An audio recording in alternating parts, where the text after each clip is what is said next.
Welcome back to the Shuffle Squad. Zach Lesage here. Today we're going to be going over another tier list. We've seen a couple weeks of the Prismatic Evolutions formats in the works, so I think I have a decent idea on where the metagame's kind of going, where some decks have kind of lived up to the hype, maybe some newcomers have come in, and where some decks have fallen down a little bit based on the metagame that I've observed by running the late night events, the largest online Pokemon TCG events, seeing at some League Cups, and of course, just in general. I mean, I don't want to be like, I've been a professional Pokemon player since like 2015, been playing the game for about 20 years now, so I got some insight. And I hope if you like it, give this video a like, share, and subscribe. Let me know if there's any decks you didn't see in this video that you want to see in the comments, or if there's any content you just want to see on the channel in general. I am listening, y'all. I think I have these in alphabetical order, and I'm gonna start with my favorite deck in format, Ancient Box. And the way that I'm going to be doing this is I'm going to be ranking them. I might change rankings at the end, but it's one of those things where I do S1 1.52, 2.53, whereas S is clearly going to be the decks that are towards the top of the metagame that I recommend, and 3 is where I can't really recommend them. I mean, if you want to play any of these decks, totally up to you. That's awesome. And I'll regularly play decks that are 2, 2.5, even 3 to League Cups, League Challenges. So just because I rated your deck lower, feel free to let me know in the comments if you have any reason why I should bump it up next week. With this week having Merida regionals in Mexico at the end, a lot of it's going to be targeted towards the metagame that's shaping up for that. Ancient Box right now, I don't think it's particularly well positioned. There's a lot of stage 2 Pokemon EX decks towards the top, and I feel like Bidoof kind of slowed this deck down a little bit too. So I'm gonna put this deck at 2.5. It's not completely unplayable, but it's not really at 2 where I think I previously had it at. Arceus Armor Rouge, based off of our metagame right now, actually has a decent matchup spread. So if this deck sets up, it can kind of beat a lot of the top decks and hold its own against quite a few others. I'm gonna put it at 2 right now. It might end up falling to a 2.5, but it is something to note that I think Arceus decks are in general in the rise. Mainly, I think V-Star Pokemon are kind of on the rise, so it might be worthwhile to start experimenting with those because we've seen a lot of movement with that.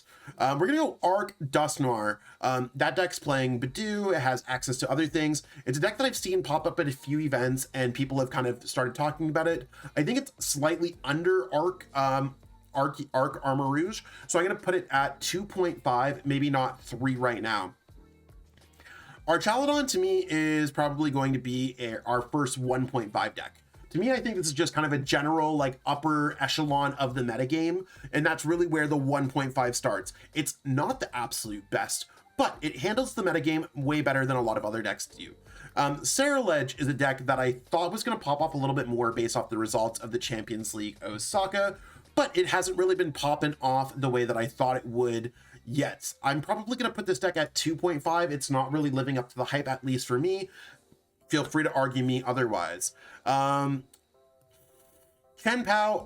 probably going to be our first 3 deck.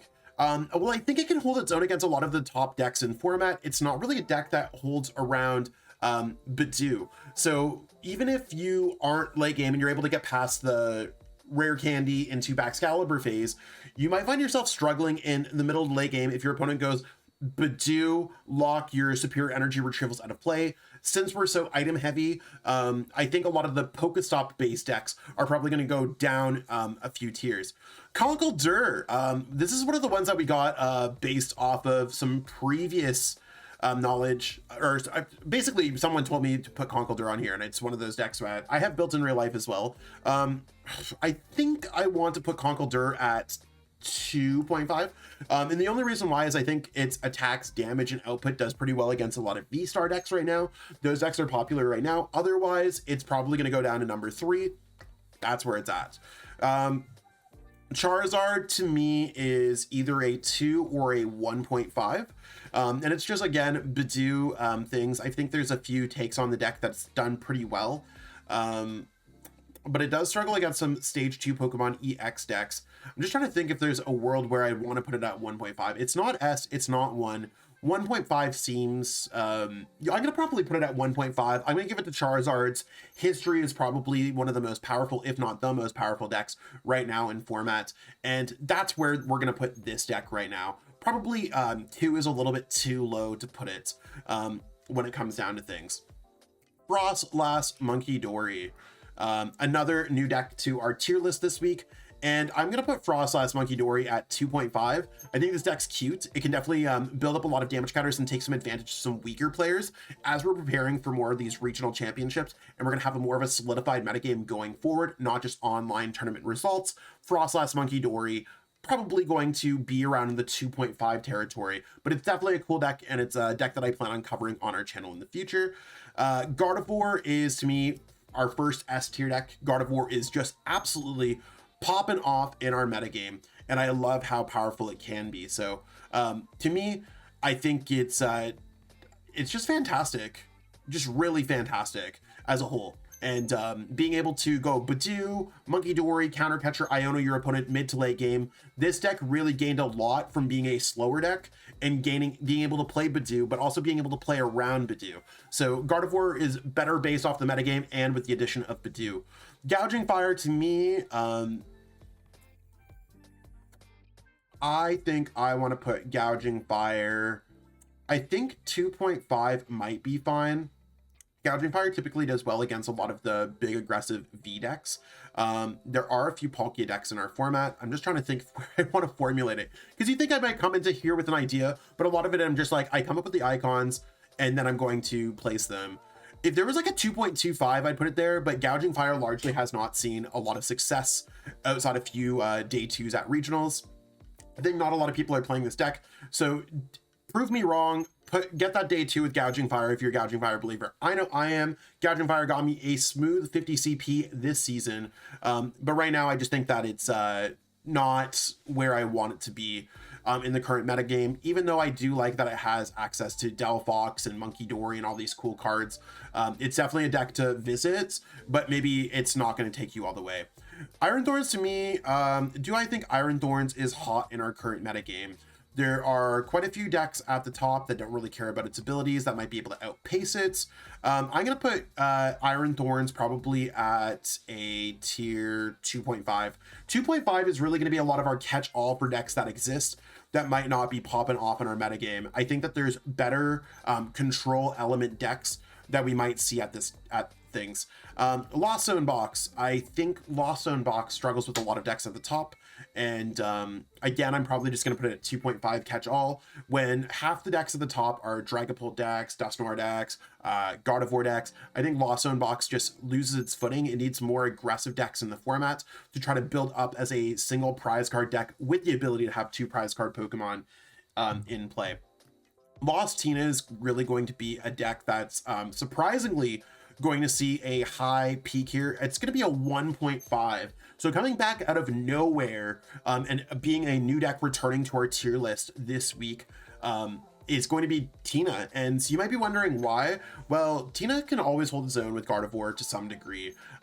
With Gigas being added into the deck, you can hold your own against Dragapults, and it has enough like single prize card Pokemon where it can hold its own against other decks in the metagame. So I think Tina is very well positioned in our current metagame, and I'm going to put it at 1.5. It might settle down to number 2 after the regionals, but I do think it's a deck that's worthwhile to revisit. I actually covered it on our channel this week, so be sure to check that out.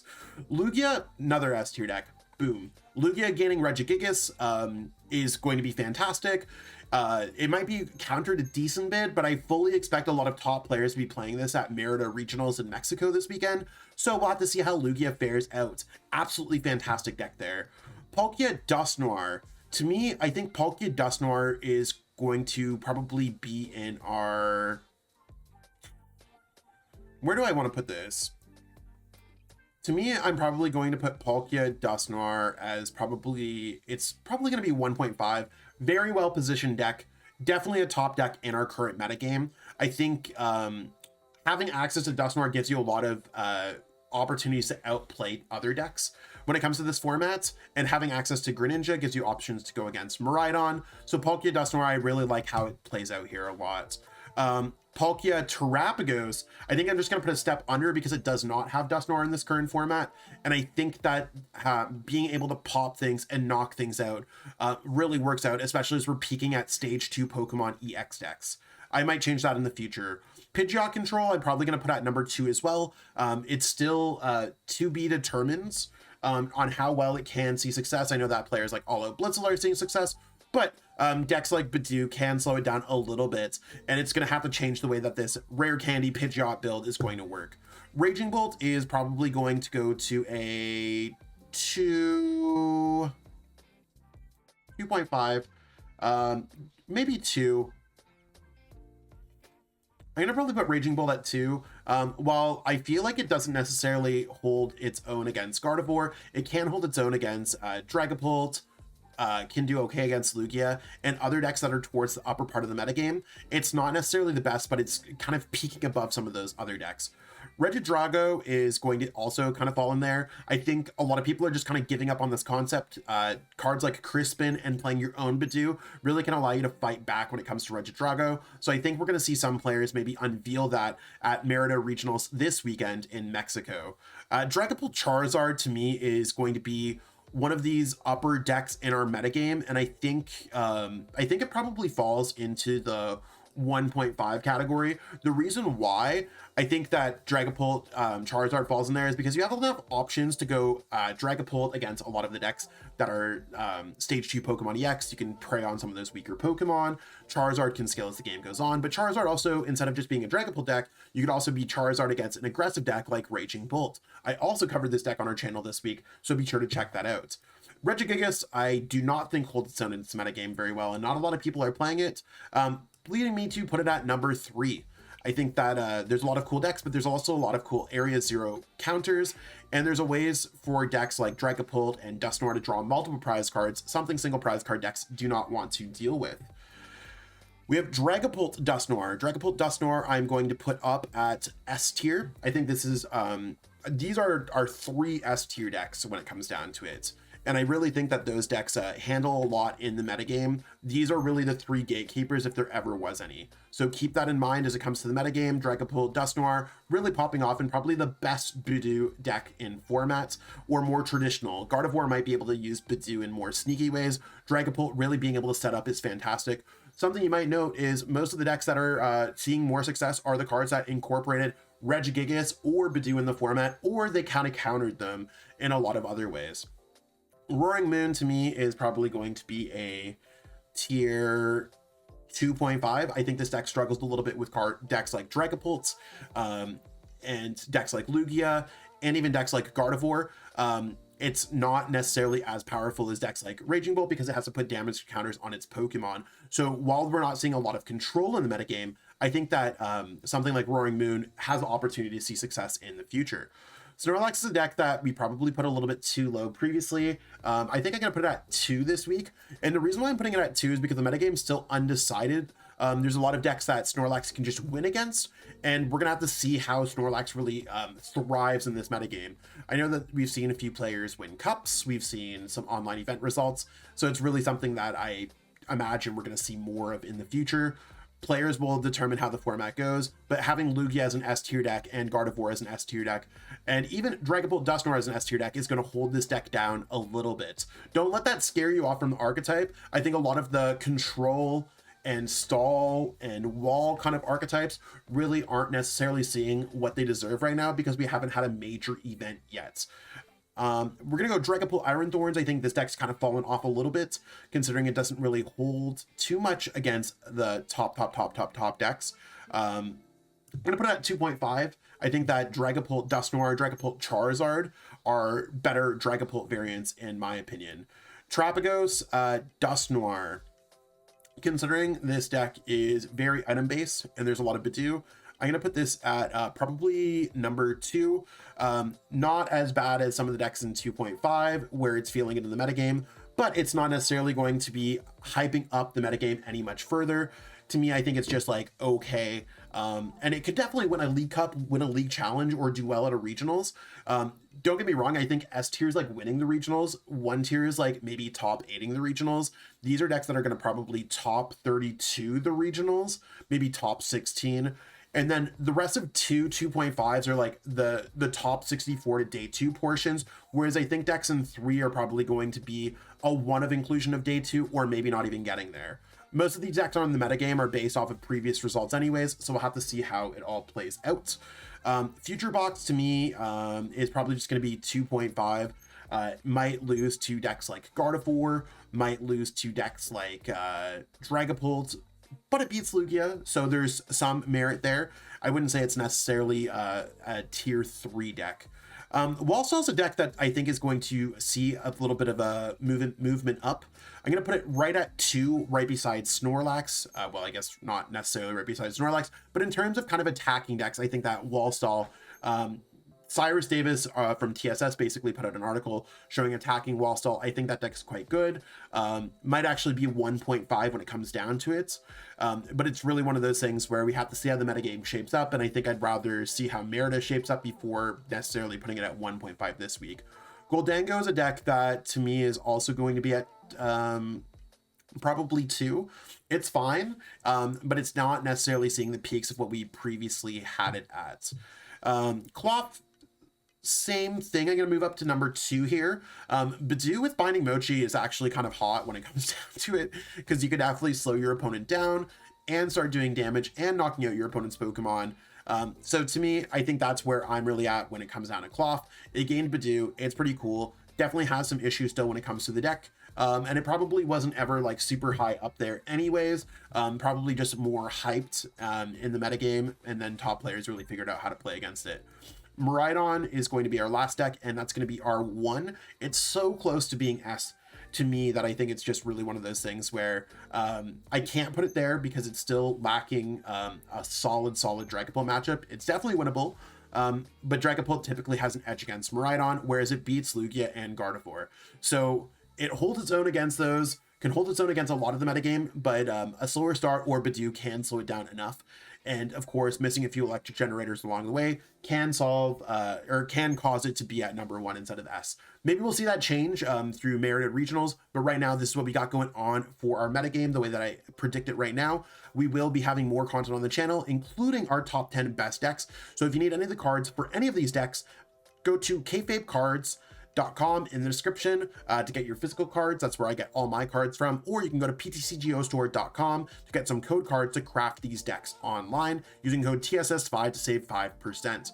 If you're trying to get any more if you're trying to improve your game in Pokemon TCG, hit me up for a coaching session at metafy.gg/@ZachLassage. Totally love to help you before your next tournament. And if you're not even necessarily playing at tournament levels, let me help you up your game so you be rocking at your locals. I'll catch up with all y'all later. Peace out and have a great one. Want to support the Shuffle Squad? Be sure to check out all of our sponsors in the description to pick up Pokemon TCG singles, sealed, and PTCG live codes.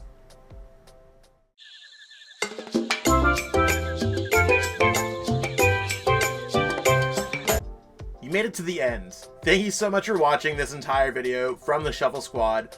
Honestly, from the bottom of our hearts, we appreciate each and every person that supports our content, watches what we have going on every single day, every single week, even from time to time, and continuously allows us to have a forum to project our creative content towards the Pokemon TCG community.